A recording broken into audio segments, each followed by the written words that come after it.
नमस्कार साथियों, मैं मनीष भारती संस्कृति पीसीएस प्लेटफॉर्म पर आप सभी का एक बार फिर से स्वागत करता हूं। साथियों, जैसा कि आप जानते हैं, बीपीएससी को ध्यान में रखते हुए हम लोग अपना बिहार के इस कार्यक्रम में बिहार के विभिन्न मुद्दों पर चर्चा करते हुए आए हैं। आप लोगों ने इसे बहुत सराहा भी है। पिछला सारा लेक्चर आप लोग चाहें तो जाकर के प्लेलिस्ट में देख सकते हैं। देखिए, आज जिस टॉपिक पर हम बात करने वाले हैं, बिहार की प्रमुख जनजातियाँ।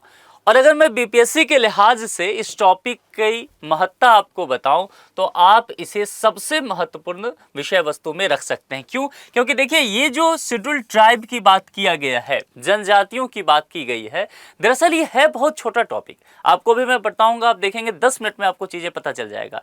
लेकिन हमेशा ही इससे प्रश्न बनता आया है, ठीक है। चूंकि समाज के सबसे पिछड़े वर्ग से आते हैं, वंचित समुदाय से आते हैं, इसीलिए इन्हें समाज के मुख्य धारा में कैसे शामिल किया जाए, सरकार इसके लिए हमेशा ही प्रयासरत रहती है, ठीक है। इसीलिए ऐसे मुद्दों पर आयोग का भी ध्यान जाता है। मामला समझ में आ गया। अब देखिए, वर्ष 2023 में बिहार सरकार द्वारा जातिगत सर्वे के आंकड़े जारी किए गए थे। आप इस बात को जानते ही हैं। बिहार सरकार ने लंबे समय से कहा केंद्र सरकार से कि भैया जातिगत जो है सर्वे करवा लीजिए, लेकिन केंद्र सरकार ने कहा कि हम इस बात पर अभी राजी नहीं है। तो बिहार सरकार ने क्या किया? कहा कि हम अपने खर्चे से, अपने संसाधन से हम जातिगत सर्वे कराएंगे। पहले इसे जातिगत जनगणना कहा गया था, ध्यान रखिएगा, ठीक है। लेकिन बाद में जब सुप्रीम कोर्ट में मामला गया, हाई कोर्ट ने इस पे स्टे लगाया था, ये सब कोर्ट का सारा चीज आप जानते हैं, तो सरकार ने कहा कि दरअसल हम ये जनगणना नहीं बल्कि हम सर्वे करा रहे हैं, ठीक है, ताकि जो जन कल्याण की चीजें हो सकता है उसके हिसाब से नीति निर्माण तय किए जा सके। तो उस आधार पर जब महागठबंधन की सरकार थी, मतलब नीतीश चचा जो है उधर तेजस्वी भैया के साथ थे, तब की ये बात है। तो वर्ष 2023 में ही हुआ था, फिर सर्वे का आंकड़ा भी जारी कर दिया गया। अब देखिए, यहां से फिर हम चीजों को आगे लेकर के चलेंगे।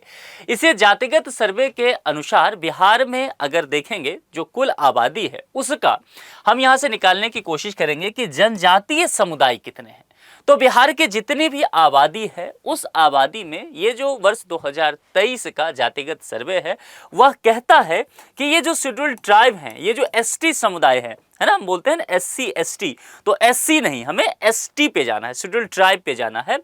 तो शेड्यूल ट्राइब के लिए कहा गया कि ये जो है बहुत कम इनका प्रतिशत है, वह 1.68% तक ही सीमित है। अब ये समझ लीजिए, यह क्यों कहा जा रहा है कि केवल इनकी संख्या जो है बिहार में वह 2% से भी कम है। इसकी एक वजह है 2000 ईस्वी में हमें चलना पड़ेगा।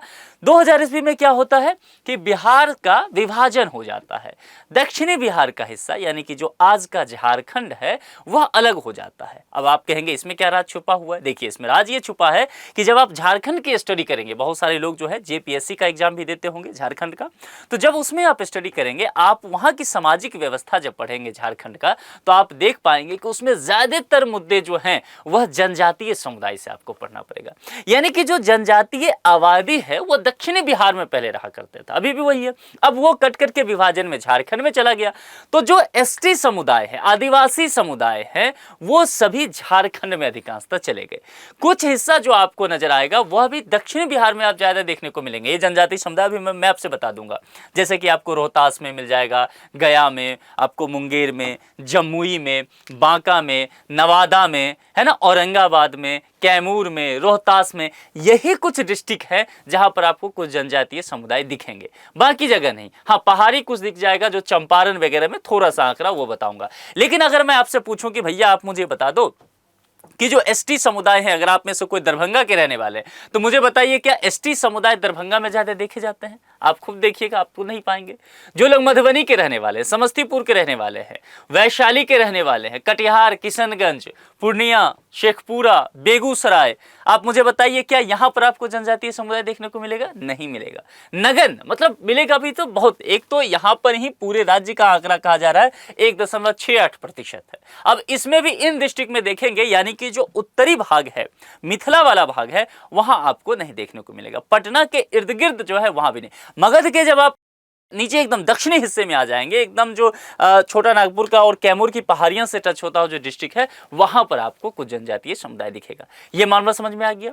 ये इसलिए मैं बता रहा हूं कि डिस्ट्रिक्ट पूछा जा सकता है, और डिस्ट्रिक्ट जब ना ध्यान हो तो आपको पता होना चाहिए कि किस डिस्ट्रिक्ट में ज्यादा जनजातीय समुदाय रहते हैं, आप आसानी से जवाब दे पाएंगे, है ना। इस तरह से सही से गेस वर्क आप कर पाएंगे। चलिए अब यहां पर जो है बिहार में जातिगत जनगणना के जो आंकड़े आए थे उसके आधार पर कुछ चीजें आप देख लीजिए। देखिए यहां पर वर्ग दिया गया है कि किस वर्ग से कौन से वर्ग की बात की गई है और कितनी फीसदी आबादी बिहार में उनकी है। ये 2023 का जो जातिगत सर्वे हुआ था उसके आधार पर यह आंकड़ा यहां पेश किया गया है। देखिए पिछड़ा वर्ग की सबसे बात करते हैं। पिछड़ा वर्ग यानी कि बैकवर्ड क्लास, बीसी। बिहार में बीसी ईबीसी इस तरह से बटा हुआ है, तो इस बात को ध्यान रखना है।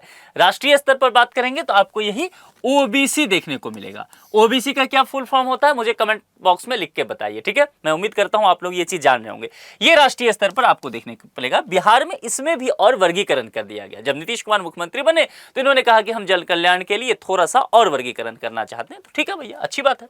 पिछड़ा वर्ग की आबादी कहा गया है 2023 का जो जातिगत सर्वे हुआ था कि यह बिहार में कुल आबादी, बिहार की कुल आबादी जो है 2023 तक उसका 27.12% रहा है, ठीक है। यानी कि अच्छा खासा आंकड़ा मुझे बताइए कि बिहार में, ये फीसदी में है, ठीक है, यहां लिखा हुआ है। बिहार में अच्छा खासा आंकड़ा आपको किसका देखने को मिल गया? पिछड़ा वर्ग का। अब चलिए ये हम आते हैं अति पिछड़ा वर्ग, एक्सट्रीम बैकवर्ड क्लास, इसी को बोला जाता है ईबीसी। कहीं पर भी अगर मान लीजिए ये ना लिखा रहे और एक्सट्रीम बैकवर्ड क्लास में यानी कि फुल फॉर्म ना रहे, क्योंकि ज्यादातर जगह आपको एग्जाम वगैरह में ईबीसी लिखा हुआ मिलेगा, तो बिल्कुल भी कंफ्यूज नहीं होना है कि यार हम तो ओबीसी पढ़ के आए थे, यहाँ ईबीसी प्रश्न पत्र में आ गया। एकदम ध्यान से मेरा लेक्चर याद कीजिएगा और ध्यान रखिएगा कि बिहार में आंकड़े अलग तरह से, बिहार में वर्गीकरण अलग तरह से किया गया है, ठीक है। पिछड़ा वर्ग में ही एक कर दिया गया पिछड़ा वर्ग, एक कर दिया गया अति पिछड़ा वर्ग। मामला समझ में आ गया? तो ये जो है वह 36.01% है। अब एक काम करना है आपको, राष्ट्रीय स्तर पर तकरीबन देखेंगे तो यह आंकड़ा आपको एक जैसा ही नजर आएगा। मामला समझ में आ रहा है? इस दोनों को जब आप जोड़ देंगे तो आप देखेंगे कि 36 और 27 तकरीबन जो है 66% के 63-64% तक ये मामला चला जाएगा। तो एक बड़ी आबादी जो है यह पिछड़ा वर्ग और अति पिछड़ा वर्ग का बिहार में माना जाता है। आरक्षण देने की जब बात की गई तो कहा यही जाता है कि जिसका जितना प्रतिनिधित्व उसका उतना प्रतिशत आरक्षण आप दीजिए, ठीक है। तो चलिए ये अपना एक डिबेट का मुद्दा है, राष्ट्रीय स्तर पर डिबेट का मुद्दा है, हमें यहां से मतलब है। ये मामला समझ में आ गया। अब सामान्य, सामान्य का मतलब क्या होता है? जनरल। अच्छा एक चीज मुझे बताइए, क्या इस सामान में EWS आएगा, इकोनॉमिक वीकर सेक्शन आएगा? कमेंट करके बताइए, ठीक है। ये सामान्य वर्ग है, इसमें देखिए कहीं से वर्ग में EWS अलग से नहीं है, तो आप लोग मुझे बताइए कि इसी जनरल कैटेगरी में क्या EWS को रखा जाएगा? जो इकोनॉमिक वीकर सेक्शन है बिहार में रखा जा रहा है, इनकी आबादी कहा गया है ये 15.52% है बिहार में, ठीक है। अनुसूचित जाति, अनुसूचित जाति क्या हुआ? शेड्यूल कास्ट यानी कि SC जिसे कहते हैं, बिहार में इनकी आबादी 19% तक बताया गया, तो ठीक ठाक आंकड़ा ये है। अनुसूचित जनजाति यानी कि शेड्यूल ट्राइब ST, जिनकी प्रतिशत केवल 1.68% बताया गया, जो मैं आपको पहले भी बता चुका हूं। तो ये आंकड़ा आपको ध्यान रखना है, क्योंकि जब भी आप मेंस लिखेंगे या जब प्रीलिम्स देंगे तो प्रीलिम्स में ये आपसे पूछा जा सकता है ना। इधर दे देगा वर्ग, इधर फीसदी दे देगा, कहेगा सही मिलान कीजिए, इधर थोड़ा ऊपर नीचे कर देगा, है ना। मेरे जैसा शरीफ तो मिलेगा नहीं कि एकदम सामने सामने सब कुछ दे, थोड़ा ऊपर नीचे कर देगा, कहेगा मिलान कीजिए कहां पर कितना प्रतिशत है, ठीक है। तो उस हिसाब से फिर आपको सोचना पड़ेगा। ये दोनों चीजें मुझे बताइए, EWS का मुझे बताइए और इसका भी फुल फॉर्म आप मुझे बताइए, ठीक है। इतना मामला क्लियर हो गया, हम आगे बढ़ जाएं। चलिए अब आगे बढ़ते हैं, आगे की चीजों को समझने की कोशिश करते हैं कि बिहार की जनजाति समूह जो है, तो सबसे पहले यहां पर हम देख लेते हैं एक नजर में कि प्रमुख जनजाति समूह कौन से हैं। किसकी मैंने बात किया था? Schedule tribe. ध्यान रखना है प्रतिशत कितना? 1.68% केवल, ठीक है। 2023 के जातिगत सर्वे, ये हमेशा ध्यान रखना है। अब यहां पर देखिए, इसी का इंग्लिश लिखा हुआ है, इसी का हिंदी लिखा हुआ है, असुर अगरिया। यहां पर जितने नाम मैं आपको बताऊंगा, आप लोगों से गुजारिश है कि आप जिस डिस्ट्रिक्ट के रहने वाले हैं, अगर आपके डिस्ट्रिक्ट में ये ST नजर आएंगे या वहां वास करते हैं तो आप मुझे कमेंट बॉक्स में लिख के बताइए। आपके आसपास में आप जानते हो कि किस डिस्ट्रिक्ट में रहते हैं, हो सकता है आप दरभंगा के रहने वाले हो, लेकिन आपको पता है कि भैया ये जो है जमुई में रहते हैं, मैं जानता हूं, तो वो भी मुझे लिख के बताइएगा। डिस्ट्रिक्ट लिखना आप लोगों की जिम्मेदारी है यहां, इसलिए ये चीजें मैंने छोड़ दिया था कि आप जैसे होनहार दोस्तों से मैं पूछूंगा बिहार के विषय में, और यहां बिहार पूरा दे दिया गया, डिस्ट्रिक्ट बताइएगा कहां पर है। असुर अगरिया, बेगा, बंजारा, बटुदी, बेडिया, कुछ नहीं भी हैं अब वहाँ से, यानी कि वो पहले एसटी में आते थे, अब नहीं हैं। बिंजिया, बिरहोर, विरजिया, चेरो, इसके अलावा भी बहुत सारे हैं। देखिए यहाँ पर बहुत सारे हैं, आप पढ़ सकते हैं, ठीक है, कोरबा तक। इसके अलावा देखते हैं और भी आपको लोहरा, माहली, इसके बाद मुंडा, सावर, कवार, कोल, थारू, ये सारे चीज़ें आपको, ये सारे जो है एसटी समुदाय हैं, ये देखने को मिल जाएंगे। मैंने दिखा दिया है पूरा, डिस्ट्रिक्ट मुझे लिख के बताइएगा। अब यहाँ पर प्रमुख जनजातियों के विषय में समझ लेते हैं। जनजातियों का मैंने कहा कि निश्चित तौर पर प्रतिशत तो कम है, 1.68% है, लेकिन इनके आंकड़े मैंने आपको दिखाए कि जो अगर इनका देखेंगे, बांटेंगे, इसमें भी वर्गीकरण ढूंढने की कोशिश करेंगे तो तकरीबन आपको 35 के आसपास देखने को मिल जाएगा। उसमें से प्रमुख जो जनजाति है हम उसके विषय में थोड़ा सा पढ़ लेते हैं, क्योंकि वहां से प्रश्न ज्यादा पूछे जाते हैं और हमारी जानकारी में भी रहना चाहिए। प्रश्न जो है प्रीलिम्स में भी आपसे पूछेगा, मेंस में भी पूछा जाता है, इंटरव्यू में ज्यादा प्रश्न से पूछे जाते हैं। और जब से बिहार में जातिगत सर्वे हुआ है उसके बाद ऐसे प्रश्नों की बारंबारता जो है पूछने की वह बढ़ गई है। तो देखिए सबसे पहले कौन सा पढ़ेंगे हम लोग, गोंड जनजाति के विषय में, सबसे महत्वपूर्ण यही है। अब यहाँ पर बिहार के मैप को देखिए। इन सब चीजों पर जाने से पहले मैं आपको सबसे पहले मैप के माध्यम से चीजें समझा देना चाहता हूँ। ये क्या है, पॉलिटिकल मैप बिहार का है। अब यहाँ पर मैं जो समझाऊंगा उसके बाद अगर ये चीजें आप समझ जाते हैं तो आगे जितने देर मैं लेक्चर पढ़ाऊंगा वही चीजें की पुनरावृत्ति होने वाला है, वो आपके लिए समझना एकदम आसान हो जाएगा, आप चुटकी बजाते समझ जाएंगे। मैंने आपसे क्या कहा था कि बिहार में प्रतिशत एसटी का कितना है, केवल 1.68%। तो आप कहेंगे भैया हमें ये लगे हाथे बता दो कि ये एसटी का प्रतिशत इतना कम क्यों हो गया। मैंने शुरुआत में ही बताया था दोस्तों कि झारखंड चूंकि अलग हो गया, ये देख रहे हैं, ये पहले बिहार का हिस्सा था लेकिन इसे अलग हो गया झारखंड यहां से। तो झारखंड जब अलग हो गया तो ये जो है पूरी तरह से आदिवासी समुदाय जो हैं, वनवासी जिसे कहते हैं, जो शेड्यूल ट्राइब में आते हैं, जनजातीय समुदाय, वो झारखंड वाले हिस्से में ज्यादा रहे। आप देखते हैं कि जो झारखंड मुक्ति मोर्चा, जो हेमंत सोरेन हैं, शिबू सोरेन हैं, ये सब आदिवासियों की लगातार बात करते हैं। तो वहां का राजनीतिक मुद्दा झारखंड का क्या होता है, आदिवासी वाला मुद्दा होता है। क्यों, क्योंकि आदिवासी बहुल राज्य है। लेकिन जब ये बिहार के साथ होता था झारखंड, तब इसकी प्रतिशत बहुत ज्यादा हुआ करता था। अब कट गया तो भाई अलग हो गया, मामला समझ में आ गया। तो कुल मिला के समझना है। अब मान लीजिए समाज जो है वो ट्रांजैक्शन फेज से चलता है। ऐसा तो है नहीं कि हमने लकीर एक ऐसे स्केल लिया और खींच लिया कि चलो ये, तो अब इधर शेड्यूल ट्राइब आ गया और इधर जो है जनरल, ओबीसी, एससी वगैरह सब आ गए। ऐसा तो होता नहीं। समाज क्या चलता है, ऐसे नहीं, ट्रांजैक्शन फेज में चलता है ना। तो क्या होगा कि कहीं पे शेड्यूल ट्राइब होगा झारखंड की तरफ, कहीं बिहार की तरफ होगा। तो जो ये ट्रांजैक्शन फेज हो जाएगा, ट्रांजैक्शन फेज कहने का तात्पर्य है कि ऐसा नेचर जो दोनों जगह देखने को मिले। तो जो इसके नजदीकी डिस्ट्रिक्ट हो जाएंगे, बिहार और झारखंड के आसपास के जो नजदीकी डिस्ट्रिक्ट होंगे, ये ट्रांजैक्शन फेज के डिस्ट्रिक्ट होंगे। यानी कि यहां तो झारखंड में मिलेंगे ही शेड्यूल ट्राइब, ये आपको ऐसे डिस्ट्रिक्ट हैं जहां पर आपको शेड्यूल ट्राइब ज्यादा देखने को मिलेंगे। बाकी जगह भी मिलेंगे, वेस्ट चंपारण में भी देखने को मिलेगा। क्यों वेस्ट चंपारण में, नेपाल से सटा हुआ है, ध्यान रखिएगा। तो नेपाल में जो पहाड़ी जनजाति है वहां से कुछ पहाड़ी जनजाति आपको दिखेगा, ठीक है। कहीं कहीं और भी थोड़ा बहुत जो इस इलाके में पड़ते हैं, यहां भी कुछ जनजाति यहां पर आपको कटिहार वगैरह में देखने को मिल जाएगा। कारण वही है कि वहां जो नॉर्थ ईस्ट वाला हिस्सा है, जो उधर से बंगाल से टच होता है, वहां मिलेगा। लेकिन मुख्य रूप से यहां, ये मैं आपको समझाने के लिए अपने तरीके से बता देता हूं, क्योंकि ये आप समझ जाएंगे। तो कभी आपको, जब मैं पढ़ता हूं तो मैं ऐसे ही पढ़ता हूं, मैप के थ्रू। कोई भी चीज हो उसको मैप के थ्रू पढ़ लीजिए, आप देखेंगे कि वह चीजें आपके लिए आसान हो जाएगा। तो ये मामला समझ में आ गया। यानी कि कैमूर, रोहतास, औरंगाबाद, गया, नवादा, जमुई, बांका और यहाँ मुंगेर, ये वाले नवादा, ये जो डिस्ट्रिक्ट हैं बिहार के दक्षिण वाले, जो छोटा नागपुर का जो ये पठारी है, ये कैमूर की पहाड़ी, यहाँ वाले हिस्से पे आपको एसटी ज्यादा देखने को मिलेगा। ये मामला समझ में आ गया, इतना समझ गए। अब देखिए मैं यहाँ पर बताऊंगा, आप फटफट मिलान करते चलना, आप पाओगे कि सर जी आप तो बिल्कुल सही कह रहे थे, ज्यादा मेहनत ही नहीं करना पड़ा। ये मैंने समझाने के लिए आपको बताया, इसे रब कर दूं। चलिए अब देखते हैं गोंड जनजाति के विषय में। इसे भी हटा देता हूं, मैं आपको याद रखिएगा ध्यान से। गोंड जनजाति के विषय में बताया गया है कि छपरा, चंपारण और रोहतास। तो छपरा चंपारण वाला तो ट्रांजैक्शन फेज में रख लीजिए, ये हिस्सा हो गया है ना। चंपारण तो आप ईस्ट वेस्ट ये हिस्सा रख लीजिए। और रोहतास तो आप मुझे बताइए, क्या केवल रोहतास में होगा या कैमूर में भी चला जाएगा? ऐसा तो नहीं है कि स्केल से खींच दिया, नहीं भैया कैमूर में ना जाएगा, थोड़ा सा समाज में चलेगा, ट्रांजैक्शन फेज समझ में आएगा, संक्रमणकालीन स्थिति देखी जाएगी। तो ये वाला हिस्सा तो आप देख लीजिए, यहाँ या यहाँ आपको देखने को मिल गया, मामला समझ में आ गया। भाषा क्या है इनका, मुंडारी है। हमेशा इतना ही पूछा जाता है कि ये वास कहाँ पर करते हैं, लोकेशन क्या है इनका, और दूसरा जो भाषा है इनकी भाषा को लेकर के प्रश्न आता है तो वो ध्यान रखिएगा। गोंड की भाषा क्या है, मुंडारी। अब एक बात समझ लीजिए, इनसे एक ओवरऑल प्रश्न आपको बनता नजर आएगा। जैसे कि मैं आपसे आयोग का एक प्रश्न बता देता हूं, मेंस में भी पूछा जा चुका है।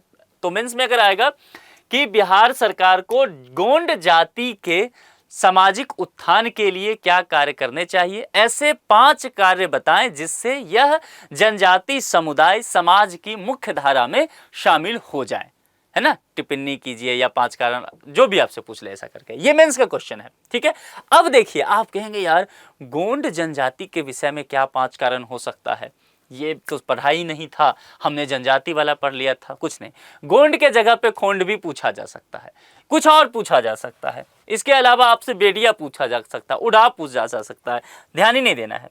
स्मार्ट आंसर कैसे देते हैं, किसी भी जनजाति के विषय में आप पढ़िए। जनजातियों की समस्या एक तरह की होती है, ठीक है, उनके लिए अपनी जो सभ्यता संस्कृति उनकी है, उनका जो कल्चर है, उस कल्चर को प्रोटेक्ट करने के लिए एक शब्द देता हूं, इसको अलग से नोट कीजिए, जल, ठीक है, जंगल, और क्या जानते होंगे आप लोग, जमीन।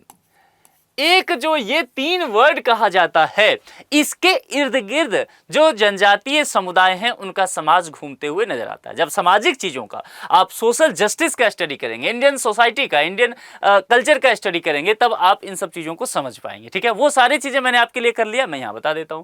तो जल का मतलब हुआ कि प्रकृति से जुड़ाव है, उनके जल से संसाधन उनके लिए है। जंगल भी यही है कि पूरा जो रहन सहन है, आवास है, खान पान है, ये सब जंगल पर निर्भर है। तो जंगल को लेकर के बहुत इमोशनल होंगे, वन की कटाई होने नहीं देंगे। और जमीन, जमीन का तात्पर्य यहां थोड़े विस्तार से है, यहां कल्चर से भी इनका जमीन का विस्तार होगा।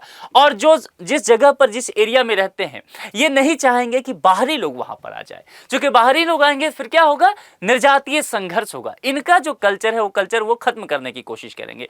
तो इस तरह की ये समस्याएं इनके जीवन में आ सकता है। मामला समझ में आ रहा है। अब यही सारी चीजें किसके लिए हो जाएगा, गोंड के लिए। आपसे 5 कारण पूछा गया था, 3 कारण तो आप यहां बता दिए।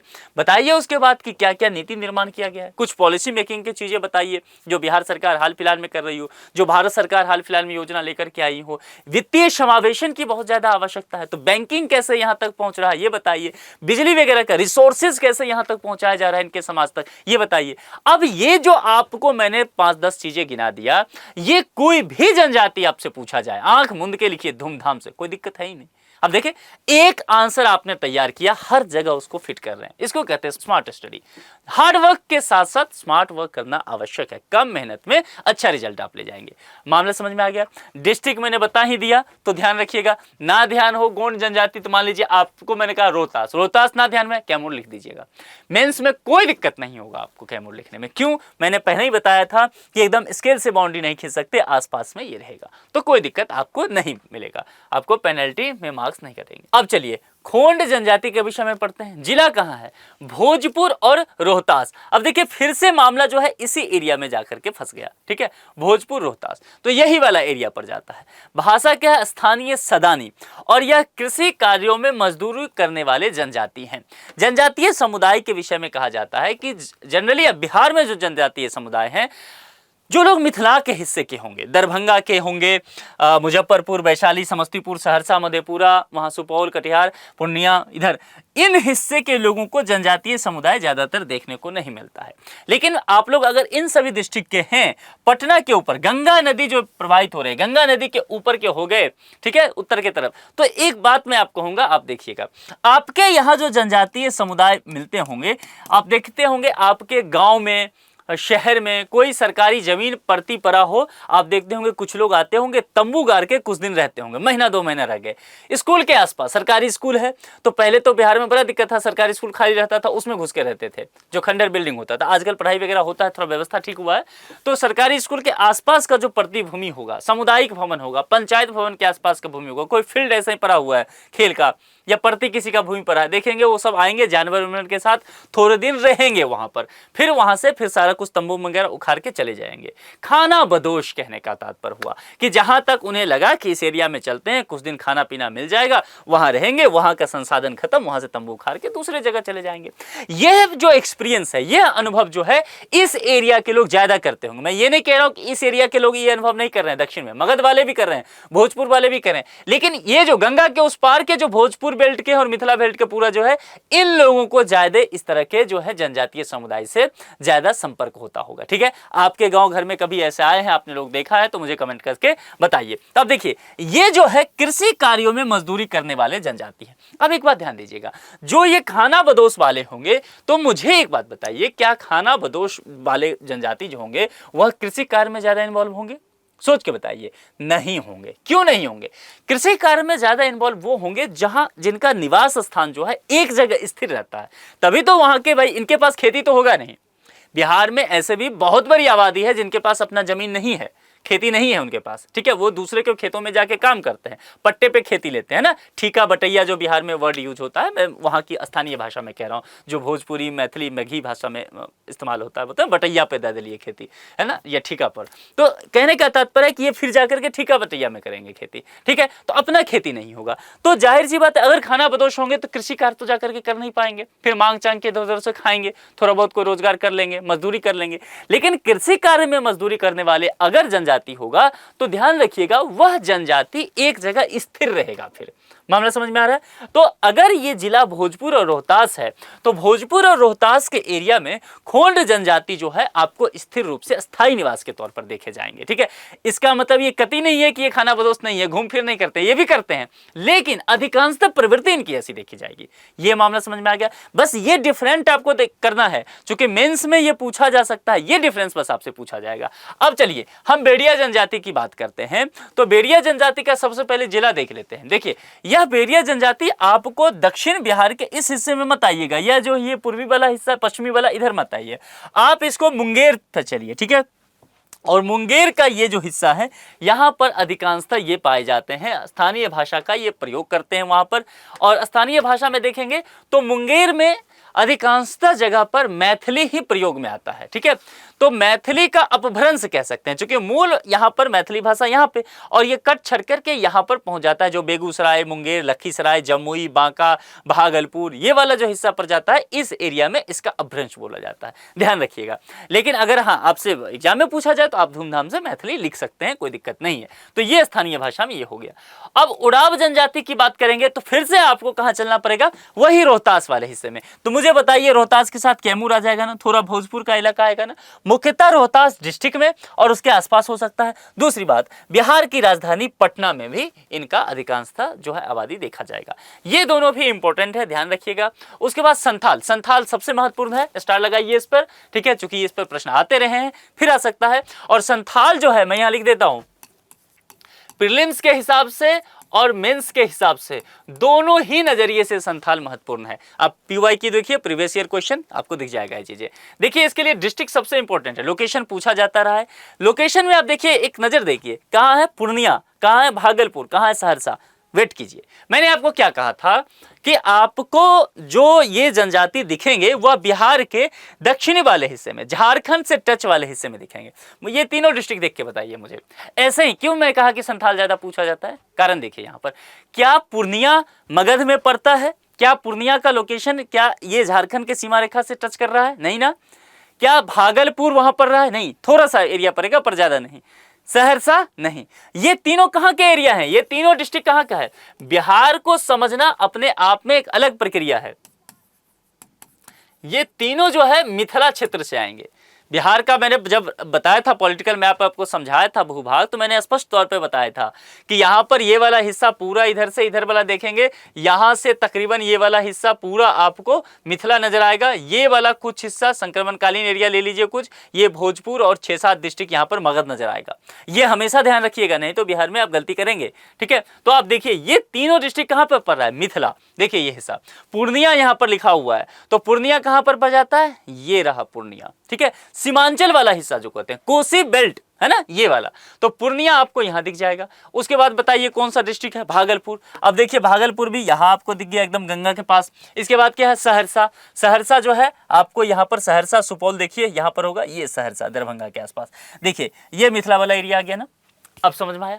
जहां पर बाकी जनजाति जो है वह झारखंड के करीब नजर आएगा, वहीं पर संथाल जनजाति जो है इसकी आबादी मुख्य रूप से वह पूर्णिया, सहरसा और भागलपुर यानी कि गंगा के उस पार, गंगा के उत्तरी पार में, तो गंगा के उत्तरी पार में रहने वाले ये हैं। अब यहां पर देखिए इनकी भाषा संथाली होगी, ये याद करने की जरूरत नहीं है। पूज्य देव इनका याद कीजिएगा, ये प्रश्न आता रहता है। पूज्य देव जो है सिंह बोंगा है। दूसरी बात, एक बात ध्यान दीजिए, यह जो जनजाति है इनमें दोनों चीजें पाया जाएगा। क्यों, यहां पर एक कृषि भी होगा और ये खाना बदोश भी होंगे। तो मैंने जो बताया था कि ये जो लोग खाना बदोश आते होंगे इस एरिया में घूमने, दरअसल वो ज्यादातर संथाली हुआ करते हैं, ठीक है। यानी कि जो मिथिला के लोग जिस जनजाति समुदाय से ज्यादा उनका टच होता है, बातचीत उनकी होती है, संपर्क होता है, वह संथाली समुदाय होते हैं। इसीलिए आपके गांव, घर, स्कूल, मोहल्ले में जब ये आते होंगे घुमंतु बन करके, तो आप देखते होंगे आप उनकी भाषा ठीक ठाक समझ लेते होंगे, जबकि इस हिस्सा के लोग आपके इधर जाएंगे तो आप इनकी भाषा नहीं ठीक से समझ पाएंगे। मामला समझ में आ रहा है? तो यहां पर समझ पाएंगे क्यों, क्योंकि ये मैथिली का अपभ्रंश यूज कर रहे होते हैं, ठीक है। घुमंतु है, कई जगह की भाषा के साथ इनका संपर्क हुआ, मुख्य रूप से केंद्र में मैथिली, उसके इर्द गिर्द अंजिका बंजिका ये सब जो है टक्कर मार रहा है। समझ में आ गया? तो इसीलिए आप इसको समझ पाएंगे, इस तरह से स्टडी कर लीजिए। ये ध्यान रखिएगा, पूज्यदेव सिंह बोंगा। और खैरवार जनजाति, ये जिला रोहतास, मुख्य रूप से रोहतास में, और भाषा जो है मुंगरी है। तो रोहतास में देखिएगा कई, यहां पर कई जनजातीय समुदाय रोहतास में नजर आएंगे, ठीक है। संथाल भी ऐसा नहीं है कि यही तीन, बाकी जगह पर भी दिखेंगे, लेकिन मुख्य रूप से आपको यही देखने को मिलेंगे, बस ये ध्यान देना है। अब चलिए गोराइत जनजाति, अब गोराई जनजाति के विषय में देख लीजिए कि इसके विषय में क्या महत्वपूर्ण बातें हैं। यहां पर अगर आप देखेंगे जिला को लेकर के, तो फिर वही नेचर आपको नजर आएगा जो मैं पहले भी बता चुका हूं। गोराई जनजाति का नेचर देखेंगे तो गया देखिए झारखंड के करीब है ना, और भोजपुर देखिएगा तो भोजपुर भी इसी इलाका में, यानी कि यह हिस्सा जो पड़ गया फिर दक्षिण बिहार का हिस्सा, तो वही है। भाषा स्थानीय, स्थानीय कहने का तात्पर्य है कि अगर ये जो गोराइत जनजाति हैं गया में है, तो इसका मतलब ये वहां की स्थानीय भाषा, मतलब क्या, मगधी का इस्तेमाल कर रहे हैं, क्योंकि जो गया वाला हिस्सा है वहां भोजपुरी नहीं चलता है, वहां जो है मैथिली नहीं बोली जाती है, मगही भाषा, तो वही होगा। मामला समझ में आ गया? भोजपुर का भी वही रख सकते हैं, और भोजपुरी, भोजपुर में भोजपुरी मुख्य रूप से चलता है बोली, ठीक है। भाषा स्थानीय कहने का यह तात्पर्य हो गया। चेरो जनजाति क्या हो गया, डिस्ट्रिक्ट पर नजर डालिए, क्या है, गया, रोहतास, भोजपुर, मुंगेर। देखिए तो गया हो गया, रोहतास हो गया, भोजपुर हो गया, मुंगेर हो गया, दक्षिण का हिस्सा आ गया ना, ठीक है। तो ये बस आपको ध्यान रखना है। इसके अलावा भाषा स्थानीय, यानी कि जहां पर वो मगही बोल रहे हैं, भोजपुरी बोल रहे हैं। मुंगेर वाले जो रहेंगे, ये इनका टच कहां से रहेगा, मैथिली भाषा से, इनका इससे टच रहेगा, बस ये ध्यान रखना है। कोरा जनजाति देखिए, जिला सबसे पहले देखिए जमुई, कटिहार, मुंगेर, कहां पड़ेगा, तो ये देखिए जमुई पड़ गया, उसके बाद कटिहार पड़ा और मुंगेर, इस एरिया में। तो ये वाला कौन सा है, ये मिथिला का हिस्सा आ जाता है, ठीक है। तो ये मैथिली भाषा के आसपास बोलते हुए नजर आएंगे, जिसे स्थानीय में आप उनकी जो अपनी एक तरह की एक अलग भाषा निर्मित हो गई है, मुंडारी जिसे कहा जा रहा है ना, लेकिन वो मैथिली के अपभ्रंश में ही उसे लेकर के आप चलेंगे। कोरवा जनजाति जो है, जिला कहाँ पर है, देखिए रोहतास यहाँ पर हो गया, और यहाँ पर मुंगेर आपको नजर आएगा, ठीक है। इसके अलावा कटिहार, तो दो इधर आएगा, दो यहाँ पर, और देखिए एक कटिहार एक पूर्णिया, तो ये मिथिला वाला हिस्सा थोड़ा, और एक यहाँ रोहतास। रोहतास एक ऐसा डिस्ट्रिक्ट है जहाँ पर बहुत ज़्यादा जो है आप देखेंगे बिहार के प्रतिशत के हिसाब से, तो वहाँ पर शेड्यूल ट्राइब देखने को मिलेंगे, इसलिए अलग अलग जगह। और स्थानीय भाषा का इस्तेमाल करेंगे, यानी कि यहाँ पर भोजपुरी बोलते नजर आएंगे, इधर मैथिली बोलते नजर आएंगे। इस जनजाति में एकल परिवार और स्वजातीय विवाह की परंपरा है, यह इंपॉर्टेंट पॉइंट है। कोरबा इसीलिए इंपॉर्टेंट हो जाता है, यहां से प्रश्न बन सकता है ना, यानी कि एक जाति में विवाह ये करते हैं, स्वजातीय विवाह का, और एकल परिवार का सिस्टम है। संयुक्त परिवार, संयुक्त परिवार मतलब क्या हो गया, चाचा, मामा, दादा, दादी, सब रहते हैं, लेकिन एकल परिवार क्या हो गया, हम दो हमारे दो। और स्वजातीय मतलब अंतर जातीय विवाह नहीं, स्वजातीय, जैसे कि मान लीजिए डेवलप सोसाइटी के लोग हैं, जो पिछड़े वर्ग से आते हैं, और उसके बाद अति पिछड़ा आता है, सामान्य वर्ग से आते हैं ना, इनमें क्या है, डेवलप सोसाइटी हो गए, सामाजिक स्ट्रक्चर इनका पूरा तैयार हो गया है। तो इनके यहाँ भी क्या होता है, बिहार में अधिकांशतः देखेंगे स्वजाति, जातीय व्यवस्था को, भाई हम ब्राह्मण हैं तो हम अपने बाल बच्चे की विवाह जो है ब्राह्मण समुदाय में कर देंगे, हम राजपूत हैं तो राजपूत में, हम यादव हैं तो यादव जी से ही हमारे समधी बनेंगे। कुल मिलाकर के यही चीजें होता है। तो लेकिन यहाँ पर यही चीजें इसमें देखा जाता है। लेकिन अन्य जनजातियों में आपको ये चीजें देखने को नहीं मिलेगा। वो लोग बहुत ज्यादा जो है कास्ट को नहीं मानते हैं, अपने ग्रुप को, कबीला को नहीं मानते हैं, विवाह करते हैं, लेकिन इसकी अपनी एक स्थानीय ये चीजें हैं। झूम कृषि और शिकार, ये सबसे ज्यादा कोरबा जनजाति जो है ये सबसे ज्यादा इस चीज पर निर्भर हैं और ये भी घुमंतु में आएंगे, क्योंकि शिकार एक जगह का खत्म होगा तो इन्हें बाहर जाना पड़ेगा। झूम खेती का क्या तात्पर्य हो गया, यानी कि झूम खेती भी आप जानते हैं कि परंपरागत कृषि का एक तरीका है। एक जगह से मिट्टी को उपजाऊपन जो है वो खत्म होगा तो इन्हें शिफ्ट होकर के दूसरी जगह जाना ही पड़ेगा। इसीलिए कोरबा जनजाति में देखने को मिलेगा कि यह भी घुमंतु होते हैं और मिथिला वाले एरिया में इधर के करीब करीब 10 से 15 डिस्ट्रिक्ट में ये चक्कर लगाते रहते हैं। समय समय 3 महीना जाकर के दरभंगा में रह लिया, 3 महीना जाकर के मधुबनी में रह लिया, 3 महीना पूर्णिया में रह लिया, 3 महीना मुजफ्फरपुर में जाके गुजार दिए, ऐसे इनका साल निकल गया। इसी तरह से ये चक्कर लगाते रहते हैं, ठीक है। इसीलिए कृषि नहीं, झूम कृषि, ठीक है, ताकि वहां से शिफ्ट हो सके वो।